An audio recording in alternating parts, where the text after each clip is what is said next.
Hey everyone, my name is Rhett Smith. I am the author of What It Means to Be a Man. And I also want to say thank you to my friend Justin Davis, who wrote the foreword to the book. I've been working with men for about 18 years. Started off in the beginning working with like middle school, junior high school guys. Moved up to working on a college campus and then as a college pastor. And then moving into working with older men, their 20s, 30s, 40s, 50s, and up and that's what I do primarily now, working as a licensed marriage and family therapist, working with a wide range of men. And over these 18 years, when I sat down with a guy to talk about what was going on with his life, the same themes would come up over and over again, the same types of struggles that a guy was going through. And so about 2 years ago, I decided to write a book that covered what I thought were 13 essential topics that guys need to really begin to kind of think through and work through. And so this book is essentially a primer on what it means to be a man. And the great thing about the book is it's really, really short, which guys love. You know, it's kind of really short and action oriented. And so each chapter is about 2 to 3 pages. There's a challenge at the end of each chapter for a guy to focus on. And then the end of the book is a 16-week small group guide. And so I kind of see each chapter as kind of let's dive in for a second, and the challenge is a launching off point, but ultimately for a guy to end up in the small group guide to really work through these issues in the context of other men. And so in the book, in these 13 different lessons that I want a guy to think through, I've put them under 4 different sections. And the first section is a section on awareness. I want a guy just to be aware, to think through how is he being shaped as a man in this culture. To be aware of, do they tend to be overly angry or overly passive? To be aware of the role that a father plays in our life, whether he's present or absent, he plays a huge role. Then we move from awareness into this section on honesty. I want a guy to be honest and to really assess things like, am I feeling depressed, which is a huge issue in men's lives that guys don't want to talk about? Am I feeling stuck in life and don't know how to get moving forward?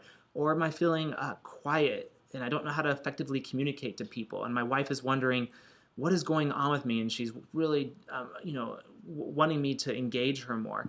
And then I move from the honesty section into this section on openness, and for a guy to be more open and, if you will, kind of just more vulnerable. And so encouraging a guy to be more vulnerable, to be more intimate, and to really move towards this place in life where they're not shut down. And the last section is really a call to action. For a guy to begin to think about how can he take better care of himself so that he can be a life giver to other relationships. What does his job or his work or his vocation look like for him? And there's really a call to action for guys to move from being alone in solitude into a group of other men. And so those are the 4 sections, and really the underpinning of all the book is that what it means to be a man is not about what culture tells us, but it's about our relationship with Jesus Christ. We are most fully a man, and we are most fully informed about what that looks like when we are in relationship with Jesus, and he is the one who informs us. And so that's the underpinning of the entire book. A couple of thoughts about how to read the book. Really, you can read it any way you want, but some of the things that I've heard back and how I kind of wrote the book in the beginning. You can read the book alone. Short chapters, answer the challenge, maybe look at the small group guide, even if you're alone. Or you can get a few guys together and read the book together and work through the small group guide. Or you could get a few groups or a few guys together and read the book out loud, actually, in your small group. There's something about hearing it out loud that might be different. Answer the challenge and then dive deep into the small group guide. I've heard of men who've gotten their sons together and read the book with their sons. I've heard husbands and wives who are reading the book together out loud and kind of talking about these issues. And so there's really no right way to read the book, but essentially each chapter is kind of a jumping off point into the small group guide, which is really an opportunity for you to dive deep. Also, I want to say this. I wrote the book for men in the beginning, but if you look at the Amazon reviews and if I look at my emails and what I'm hearing back on Facebook and Twitter, is that a lot of women are saying, this book helped me understand my husband better. It helped me understand my son better. It helps me figure out some things that I can do differently or ways that I can encourage. So I encourage women to pick the book up too. And I encourage not just men who are older to read the book, but for a high school boy or a middle school boy or a college guy to read it. As one wife said, I want my son to figure these things out and to start to think about these things before he gets older and runs into some of these troubles.